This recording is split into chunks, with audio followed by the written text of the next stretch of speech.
So, hello there, and welcome back to another Nights at the Movies podcast. I'm Spy Knight, and in these podcasts, I like talking all things movies and TV, and whatever I want, whenever I want. And in today's podcast, I'm reviewing the new M. Night Shyamalan film, Trap.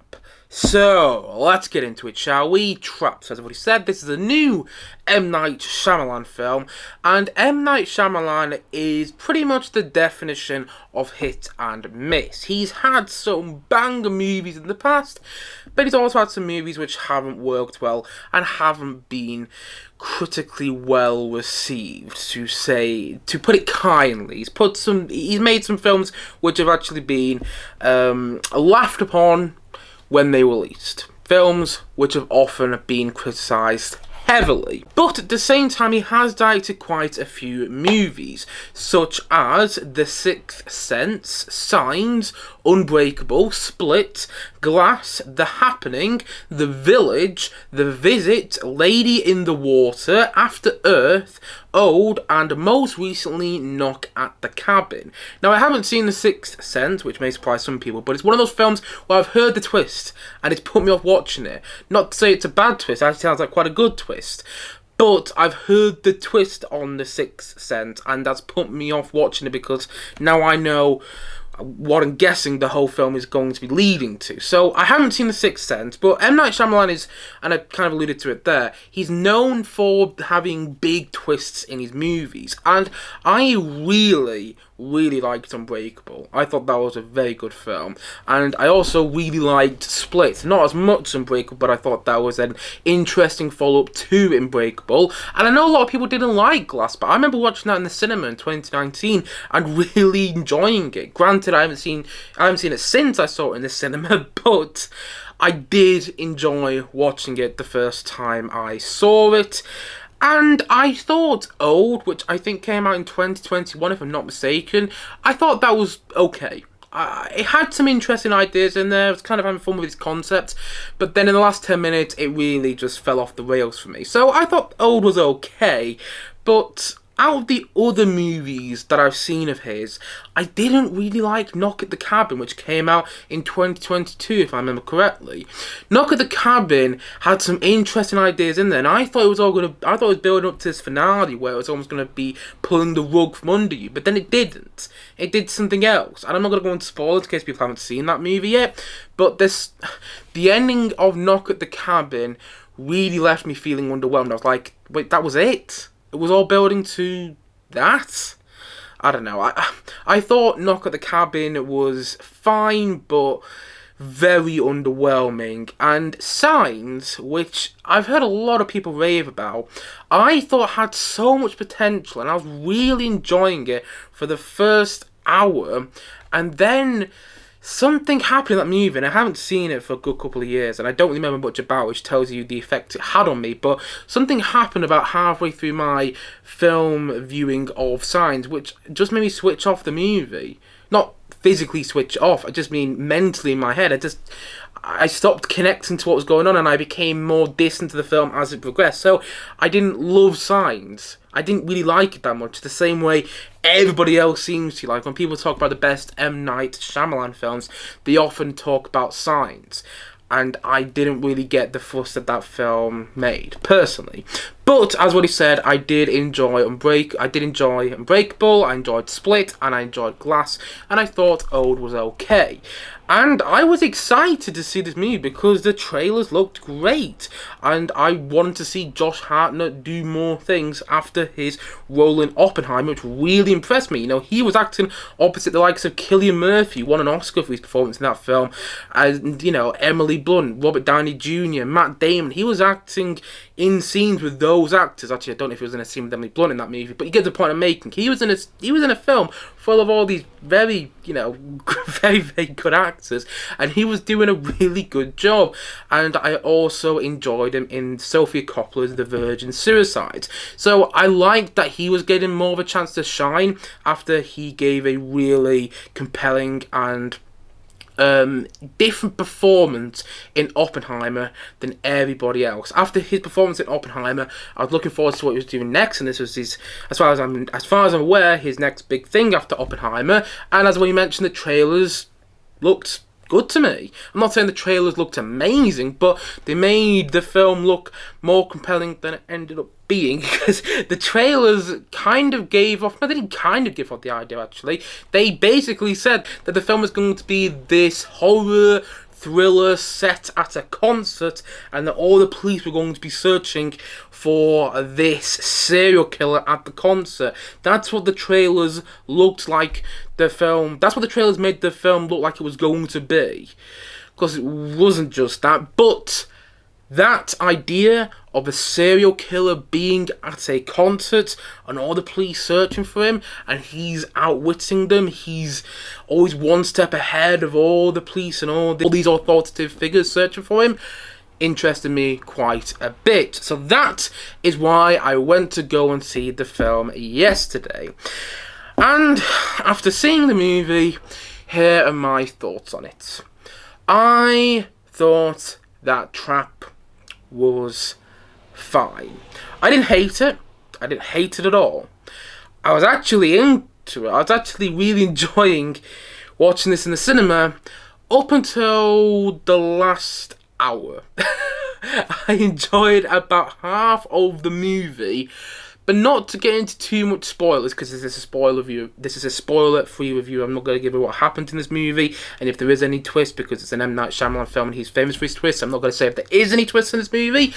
But at the same time, not to get into too much spoilers, they leave the concert setting about an hour, maybe an hour, 20 minutes into the movie, and after they left the concert setting, I thought the film rapidly went downhill. Every single scene in the latter half of the film, I just kept thinking, no, no, no, no. This wouldn't happen. This is too unbelievable. This is absolutely ridiculous now. And that's what my thought process was throughout the second half of the film, and I found it to be so disappointing, because the film started off as one movie, this movie that I said that the trailers were hinting at it was. The trailers were basically saying what it was. The trailers were advertising what it was. It started off as this movie where all these police were trying to find a serial killer who's going to be at the concert. I was thinking, that sounds like a great movie. But then it turns into this movie about police trying to catch a serial killer outside of the concert. Again, not to go into too many details because I don't want to give too much away, but the second half of the film really lost me. And I was like, why did you take away from the concert setting? That was such a good idea. And now you're just doing another trying to catch a murderer film. And I don't think the film it ended up being was nearly as good as the film it started off with, you know? And that first hour, though, I was into so much, because Josh Hartnett was changing his performance from scene to scene. You never really knew what he was thinking, you never really knew what he was up to, and he played it so well. Sometimes you'd see him as this lovable dad in the first hour, and then sometimes you'd see him as a serial killer. And I'm not somebody who's really into true crime stuff too much, but I've been watching Mindhunter recently, the Netflix TV show, which was cancelled back in 2019. God knows why it was, by the way, because it's one of the best Netflix TV shows ever. I've been watching Mindhunter recently, and that centres a lot on serial killers, and it explores the psychosis of a serial killer very well. And all the time, serial killers have these dual personalities, and this film taps into that really well. You see that Josh Hartnett has this dual personality. Like I said before, sometimes in the film you see him as his lovable dad to his daughter, taking her to a concert after she's just done well in her exams. But then you also see him as this serial killer up to something, trying to get away from all the authorities that are trying to hunt him down. And I think he plays that very well. I'm not saying his performance is Oscar worthy or anything, but I thought he was very good in the lead role. And there was some really good sequences in the first hour that I thought heightened tension well, and M. Night Shyamalan is good at doing that, and clearly he can direct. I just wish he could write better. You know, I loved in the first hour this whole idea of having a setting which was huge, but also closed off at the same time. That's one of the things which really attracted me to this movie. But the film lost that. And by the end of this movie, again, not to go into too much details, but like, the end of this film felt like it was from a completely different movie. It didn't feel like it was from the movie that this film started off being. If you follow me there, I'm not sure how much I'm making sense. I think I'm even confused myself right now. Basically, what I'm saying is the ending did not work with the rest of the movie. The movie just, it lost me, and it went off the rails far more than Old did. Old went off the rails in its last 10 minutes for me, but I enjoyed the film quite a bit up to that point. But Trap went off the rails in its last hour for me. At least it felt like the last hour. It may have been shorter, it may have been longer, but the last hour, as soon as they move away from the concert setting, and as soon as this singer at the concert becomes one of the main characters, one of the most important characters to the narrative of the film, I was just like, no, I don't believe in any of this. Not at all. Again, it's not awful. Josh Hartnett gives a good performance. Clearly, M. Night Shyamalan knows how to direct. He's been doing it for quite a while now. But this film should have been 90 minutes. It should have stayed at the concert setting and had the grand finale there. Because I think it had the potential to have a grand finale there. But then it went away from the concert setting. And as soon as that happened, that's when the film lost me. And I couldn't stop thinking, no, get back to the concert setting, because none of this is believable. What you were doing in the last hour is not the film. The film that it becomes is not the film it started off being. And yeah, the last hour I thought was completely and utterly ridiculous. And so, all in all, I'm going to say that Trap, I'm going to say that it's a 5 out of 10, because, as what I said before, I'm going to say again here in this review, I've said before plenty of times on this channel, usually films I just find fine, I give a 5 out of 10. Same with TV shows, and the thing is, I'm giving this film a 5 out of 10 because I found it fine, and also because I enjoyed about half of this film. I'm not saying the first half of the film was the greatest thriller I'd ever seen, but I was into it. The second half of the film was like, Night Shyamalan just went, whoa, I'm going to do all these things now, I'm going to make it all bonkers and all ridiculous because, hey, why not? And I was like, no, just, you had a good idea to start off with, and then it went completely off the rails. It should have been shorter, it should have been sharper, it should have been so much better, because it had the potential to be so much better. But I hate to say it, because I'm always rooting for M. Night Shyamalan. Regardless of how hit and miss he is, I'm always rooting for him. But I felt that this was ultimately disappointing. Not terrible, not in my opinion. But I can understand why some people would think it's terrible. Although, I just thought it was fine. And I hate to say that. But that's how I felt about Trap.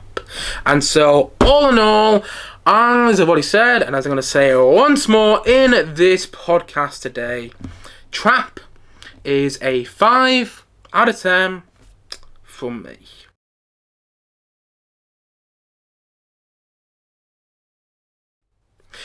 Anyway, guys, that's it for today's podcast. If you have seen Trap, please let me know your thoughts on it in the comment section below. Maybe you love the film and it's your favourite film of the year so far, or it's in your top 5 favourite films of the year so far, or maybe you felt similar to me. Whatever your thoughts are on Trap, please let me know in the comment section below.